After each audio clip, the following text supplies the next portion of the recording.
کہ 3 back to back ہیں، جیسے کہ رجب، ایک رجب کے علاوہ ذوالقعدہ، ذوالحجہ اور محرم، یہ تینوں بیک ٹو بیک ہے، اور رجب ایک سیپریٹ ہے، ٹھیک ہے؟ تو یہ 4 حرمت والے مہینے ہیں، اور عرب جو ہے دور جاہلیت میں بھی ان 4 مہینوں کا احترام کیا کرتے تھے، اور اس میں جنگیں، آپسی خانہ جنگی کو روک کے رکھتے تھے، یعنی کہ ان 4 مہینوں میں جو ہے جھگڑے نہیں کرتے، یعنی کہ قتال نہیں کرتے تھے، جنگ نہیں کرتے تھے کسی کے ساتھ، ان 4 حرمت والے مہینوں کی تعظیم کیا کرتے تھے، اور اس حکم کو جو ہے شریعت نے بھی برقرار رکھا، اس میں کوئی تبدیلی نہیں کی، ٹھیک ہے؟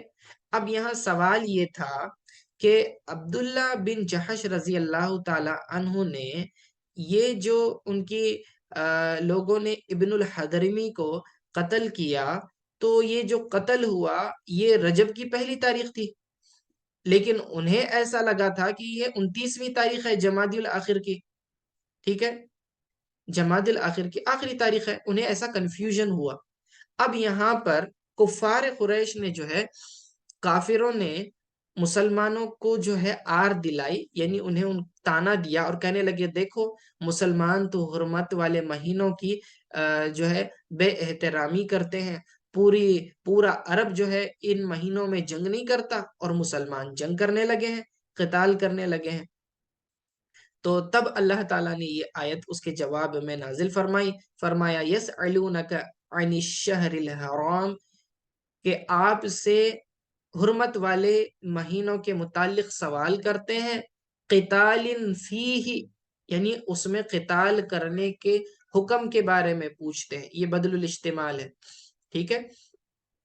حرمت والے مہینوں کے بارے میں سوال کرتے ہیں کا مطلب یہ ہے قتال فی، یعنی حرمت والے مہینوں میں قتال کرنے کے متعلق سوال کرتے ہیں۔ تو اللہ فرماتا ہے قل، آپ فرما دیجئے ان سے، قتال فیہ کبیر، یعنی کہ ان مہینوں میں قتل کرنا یہ بہت بڑا گناہ ہے، کبیر عظیم وزرن، ٹھیک ہے؟ تو یہ بہت بڑی بات ہے کہ اس حرمت والے مہینوں میں لڑنا بہت بڑا گناہ ہے، اللہ رب العزت نے فرمایا وَصَدُّ عَن سَبِيلِهِ وَصَدُّ عَن سَبِيلِ اللَّهِ وَكُفْرٌ بِهِ وَالْمَسْجِدِ الْحَرَامِ وَإِخْرَاجُ أَهْلِهِ مِنْهُ أَكْبَرُ عِنْدَ اللَّهِ۔ اب یہاں پر اللہ فرما رہا ہے ٹھیک ہے حرمت والے مہینوں میں قتال کرنا تو گناہ ہے ہی، لیکن اللہ فرماتا ہے اللہ کی راہ سے روکنا، صد یصد کا معنی ہوتا ہے روکنا، صد عن سبیل اللہ، یعنی لوگوں کو اللہ تعالی کی راہ سے روکنا، ایمان کی راہ سے منع کرنا، یہ یعنی دین اسلام میں داخل ہونے سے روکنا، یہ بات، اور کفرم بھی، اور اللہ تعالیٰ سے کفر کرنا یہ، اور وصد عن المسجد الحرام، اور مسجد الحرام میں جانے سے روکنا، یعنی مکہ میں جیسے کہ صلح حدیبیہ کے موقع پر ہوا تھا، وَإِخْرَاجُ أَهْلِهِ مِنْهُ، اور اہل مکہ کو مکہ سے نکال دینا، جس کی وجہ سے انہیں ہجرت کرنی پڑی تھی مدینہ کی طرف، اکبر عند اللہ، اللہ فرماتا ہے کہ یہ حرمت والے مہینوں میں قتال کرنے سے بھی بڑا گناہ ہے اللہ کے نزدیک، عند اللہ، اللہ کے نزدیک یہ کام اس سے بھی بڑا گناہ ہے۔ اور مشرکین کیا کرتے تھے؟ انہوں نے یہ سارے کام کیے، لوگوں کو اسلام کی راہ سے روکتے تھے، اللہ سے کفر کرتے تھے، مسجد الحرام میں جانے سے روکتے تھے، اور اہل مکہ کو وہاں سے انہوں نے در بدر کر دیا تھا، مسلمانوں کو اور آقا علیہ السلام کو ہجرت کرنے کی نوبت آ گئی تھی، ٹھیک ہے؟ تو یہ سارے کام کرتے ہیں، لیکن اس میں وہ حرج نہیں سمجھ رہے، گناہ نہیں سمجھ رہے، اور حرمت والے مہینوں کا اتنا ان کو خیال ہے کہ حرمت والے مہینوں میں جنگ کرنے کو برا سمجھتے۔ اللہ فرماتا ہے تمہاری عقلوں کو کیا ہو گیا ہے کہ تم ایک گناہ کو تو جائز سمجھتے ہو جو کہ زیادہ بڑا ہے، اور جو اس سے تھوڑے کم درجے کا ہے تو تم اسے جو ہے گناہ سمجھ کے اس سے بچنے کی کوشش کرتے ہو، حالانکہ اس سے بڑے بڑے گناہ خود بھی کرتے ہو، ٹھیک ہے؟ تو اللہ کے نزدیک یہ کفر کرنا، یہ تو حرمت والے مہینوں میں قتل کرنے سے بھی بڑا گناہ ہے، فرمایا وَالْفِتْنَةُ أَكْبَرُ مِنَ الْقَتْلِ، فرماتا ہے، اور فتنہ سے مراد یہاں پہ شرک ہے، یعنی شرک کرنا اکبر من القتل، قتل کرنے سے بھی بڑا گناہ ہے. ٹھیک ہے، یہ اکبرو یہ اس میں تفضیل ہے. ٹھیک ہے، افعلو کے وزن پہ آتا ہے اور غیر منصرف ہونے کی وجہ سے اس کے اوپر جو ہے تنوین نہیں پڑی جاتی. اکبر من القتل. ٹھیک ہے، تو یہ قتل سے بھی بڑا گناہ ہے. ولا یزالون یقاتلونکم حتی یردوکم عن دینکم ان استطاعوا. اور اللہ فرماتا ہے کہ یہ جو کفار ہے یہ تم سے قتال کرتے رہیں گے اے مومنو، یہاں تک کہ تم جو ہے ان اپنے دین سے پلٹ جاؤ اور کفر کی طرف لوٹ جاؤ اگر وہ اس کی استطاعت رکھتے ہیں. یعنی یہ کفار پوری کوشش کریں گے کہ تمہیں جو ہے تمہارے دین سے پھیر کر کفر کی طرف دوبارہ پلٹا دیں. ٹھیک ہے، آج ہمارے یہاں بھی ہم دیکھتے ہیں کہ کفار اس بات پر راضی نہیں ہوتے اور مسلمانوں کو جو ہے کوشش کرتے ہیں کہ کسی طرح سے ان کے مذہب سے، ان کے دین سے نکال کر کفر کی طرف لے آئیں، بت پرستی کی طرف لے آئیں، جسے وہ گھر واپسی کا نام دیتے ہیں. ٹھیک ہے، تو اللہ فرماتا ہے وَلَا يَزَالُونَ يُقَاتِلُونَكُمْ، اے مومنو یہ کفار تم سے قتال کرتے رہیں گے. ٹھیک ہے، تم سے لڑتے رہیں گے حتیٰ کہ یہاں تک کہ تمہیں تمہارے دین سے پھیر دیں. حتیٰ یردو، ردہ یردو لوٹا دینا، پلٹا دینا. یردوکم تمہیں یہ کیا کر دیں، پھیر دیں، پلٹا دیں. ان دینکم تمہارے دین سے، کفر کی طرف.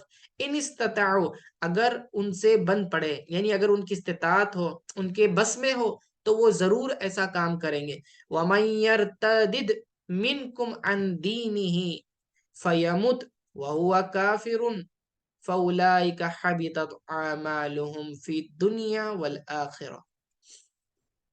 اور جو اپنے دین سے پھر جائے، یعنی اسلام سے پھر جائے اور اسی حال میں اس کی موت آئے، کس حال میں؟ اس حال میں کہ وہ کافر تھا. فَأُولَئِكَ حَبِطَتْ أَعْمَالُهُمْ تو اس کے تمام اعمال باطل ہو جائیں گے دنیا اور آخرت میں. یہاں جو ہے مرتد کے حکم کو بیان کیا جا رہا ہے. یعنی اگر کوئی شخص مسلمان تھا، اسلام میں اس نے عبادات کی، حج کیے، نمازیں پڑھی، روزے رکھے، اب اس کے بعد اس نے اسلام مذہب کو چھوڑ دیا، چاہے وہ کسی بعد میں دوسرے مذہب کو اختیار کرے یا نہ کرے، یعنی کہ مرتد ہو گیا. مرتد کسے کہتے ہیں؟ جو پہلے مسلمان تھا اور بعد میں اس نے دین اسلام کو چھوڑ دیا، چاہے وہ بے دین ہو گیا ہو، یعنی کہ ایتھیسٹ بن گیا ہو، یا تو پھر جو ہے کافر بن گیا ہو، اس اعتبار سے کہ اس نے کوئی دوسرے مذہب کو اختیار کر لیا. تو ان تمام صورتوں میں اللہ فرماتا ہے اگر اس کی اسی حال میں موت آ گئی، یعنی کہ وہ دین سے پھر چکا تھا اور اسی حال میں اس کی موت آ گئی کفر کی حالت میں، تو اللہ فرماتا ہے اس کے تمام اعمال، نیک اعمال برباد ہو جائیں گے. ٹھیک ہے، اگر اس نے حج کیا تو برباد، روزے، نماز، زکوٰۃ، جو بھی اس نے زندگی بھر نیک اعمال کیے تھے تمام کے تمام برباد ہو جاتے ہیں اسلام سے پھر جانے کی وجہ سے. فی الدنیا والآخرہ، دنیا میں بھی اور آخرت میں بھی، یعنی کہ اس کا بدلہ اسے نہیں دیا جائے گا، اس پر کوئی ثواب نہیں دیا جائے گا. اب یہاں پر جو قید لگائی گئی ہے فیمت، یعنی مرنے کی، موت کی قید لگائی گئی ہے. تو یہاں موت کی قید لگانے سے فائدہ کیا ہے؟ کہتے ہیں کہ لو رجع الی الاسلام لم یبتل عملہ فیثاب علیہ. کہتے ہیں کہ اگر وہ اسلام میں دوبارہ داخل ہو جائے تو اس کے اعمال برباد نہیں ہوں گے اور اسے جو ہے حج وغیرہ دوبارہ ادا کرنا نہیں پڑے گا. مثال کے طور پر ایک شخص نے پہلے مسلمان تھا، 10 سال مسلمان تھا، اس پیریڈ میں اس نے حج بھی کیے، زکوٰۃ بھی دی. اب اس کے بعد وہ جو ہے دین اسلام سے پھر گیا، ٹھیک ہے، ایتھیسٹ بن گیا، یا پھر کوئی دوسرا مذہب اختیار کر لیا، کرسچن بن گیا مثال کے طور پر. اب 2-3 سال جو ہے کرسچن بنا رہا، اب اس کے بعد پلٹ کر دوبارہ مسلمان ہوا، اللہ نے اسے ہدایت دی، اب پھر مسلمان ہو گیا، تو اب فقہا فرماتے ہیں کہ اس نے جو حالت اسلام میں پہلے حج کیا تھا تو وہ حج رہا یا برباد ہو گیا؟ کیونکہ اللہ نے کیا فرمایا کہ فَأُولَٰئِكَ حَبِطَتْ أَعْمَالُهُمْ فِي الدُّنْيَا وَالْآخِرَةِ، اس کے تمام نیک اعمال برباد ہو جائیں گے۔ تو اب یہاں اس صورت میں اس کے اعمال برباد ہوئے یا نہیں ہوئے؟ تو علماء فرماتے ہیں، خصوصاً یہ مسئلہ امام شافعی رحمہم اللہ کے نزدیک ہے، وہ فرماتے کہ نہیں، اس کا حج برباد نہیں ہوگا، وہ دوبارہ اسلام میں آ چکا ہے، تو اب اس کی نیکیاں برقرار رہیں گی۔ اگر ایسا ہوتا کہ وہ اسلام کو چھوڑ کر دوسرے مذہب کو اختیار کرتا اور اسی حال میں اس کی موت آ جاتی، تو پھر تو اس کے سارے اعمال برباد ہو جائیں گے۔ تو یہ فائدہ ہمیں کس سے ملا؟ یہ فیمت یعنی موت کی قید لگانے سے ملا۔ وَأُولَٰئِكَ أَصْحَابُ النَّارِ، اور وہی لوگ جہنمی ہیں، ہم فیہا خالدون، اس میں وہ ہمیشہ ہمیشہ رہیں گے۔ یعنی کوئی شخص مرتد ہو گیا، پہلے مسلمان تھا بعد میں کافر ہو گیا، تو اب اس پر حکم کافروں والا ہی لگے گا اور یہ جہنم میں ہمیشہ ہمیشہ رہے گا۔ ایسا نہیں ہے کہ بھئی اس نے جہنم میں اپنی سزا بھگت لینی ہے اور بعد میں وہ جہنم سے نکال کر جنت میں ڈالا جائے گا اس کے پچھلی نیکیوں کی وجہ سے، ایسا ہرگز نہیں ہوگا۔ بلکہ ایک بار کفر کر لینے کے بعد اسی پر موت اس کی آ گئی تو اب وہ کافروں کے حکم میں ہے، اب وہ ہمیشہ ہمیشہ جہنم میں رہے گا۔ آگے فرماتے ہیں کہ ان الذین آمنوا والذین ہاجروا، بے شک وہ لوگ جو ایمان لائے، والذین ہاجروا، اور جنہوں نے ہجرت کی، وجاہدوا فی سبیل اللہ، اور جن لوگوں نے اللہ کی راہ میں جہاد کیا، فاولئک یرجون رحمت اللہ، پس اللہ تعالی کی رحمت ان لوگوں کی طرف متوجہ ہوگی، یعنی کہ اللہ تعالیٰ انہیں ان کا ثواب دے گا۔ واللہ غفور الرحیم، اور اللہ تعالیٰ مؤمنوں کی مغفرت فرمانے والا ہے۔ اب پہلے کافروں کا حکم سنایا، اب مومنوں کا حکم سنایا جا رہا ہے۔ پہلے فرمایا کہ جو اسلام میں تھا مرتد ہو گیا، کافر ہو گیا، تو وہ جہنم میں ہمیشہ رہے گا، اور جو لوگ مسلمان ہیں، جنہوں نے ہجرت کی اور جنہوں نے جہاد کیا، تو اللہ تعالیٰ کی رحمت انہیں ڈھانپ لے گی، اللہ تعالیٰ کی رحمت انہیں خصوصی طور پر عطا ہوگی، یعنی اللہ خصوصی طور پر انہیں ثواب عطا فرمائے گا، اور اللہ ان کی مغفرت بھی فرمائے گا، کیونکہ اللہ تعالیٰ مومنین کی مغفرت فرمانے والا ہے۔ ٹھیک ہے، تو آیت نمبر 218 تک ہماری تفسیر مکمل ہوگی۔ اب یہاں سے جو اگلا حکم ہے، یہ شراب اور جوئے وغیرہ کے مسائل، اس کی حرمت کے تعلق سے آیتیں آئیں گی، انشاءاللہ اسے ہم اگلے درس میں شامل کریں گے۔ وصلی اللہ تعالی علی خیر خلق محمد وعلی اصحابہ اجمعین برحمتک یا ارحم الراحمین۔